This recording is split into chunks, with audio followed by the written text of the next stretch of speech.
Hello प्यारे परीक्षार्थियों, आज हम एक मोस्ट इम्पोर्टेंट टॉपिक करेंगे संधि।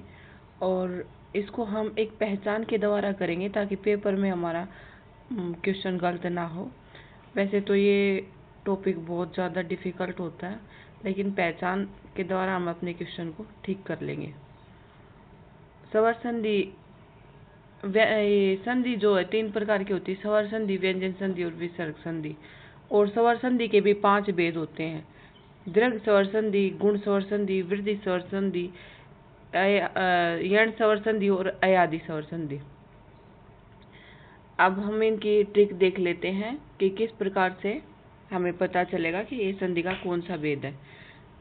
दीर्घ स्वर संधि, इसमें क्या होता है, संधि के बीचों बीच में हमें ये बड़ी मात्रा दिखाई देगी, जैसे आ की या बड़ी ई की या ऊ की, जैसे हिमालय या आ की मात्रा हो गई, नदी, भानुदय।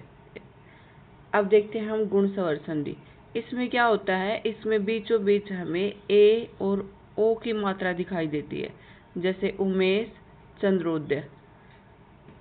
वृद्धि स्वर संधि, वृद्धि स्वर संधि की पहचान ये है कि इसके बीच में हमें या तो आई की मात्रा दिखाई देगी या औ की, जैसे सदैव, महोज।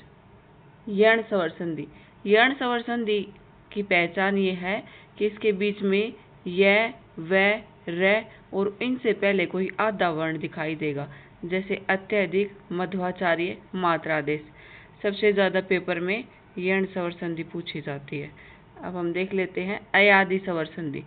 अयादि स्वर संधि की पहचान ये है कि बीचों बीच यह और वह दिखाई देता है, जैसे नायिका, पवित्र, इस तरीके से।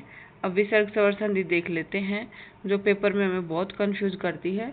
इसकी पहचान ये है कि कोई सार्थक शब्द होगा, फिर विसर्ग होगा और उसके बाद फिर से कोई सार्थक शब्द होगा, और विसर्ग का बन जाता है ओ, र, स, ये तीनों इनमें से कोई।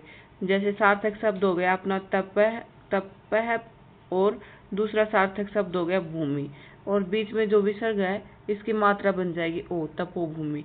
ऐसे ही नी प्लस कपट, तो इसका बन जाएगा निष्कपट। आई होप आपको वीडियो अच्छी लगी होगी। Thank you for watching.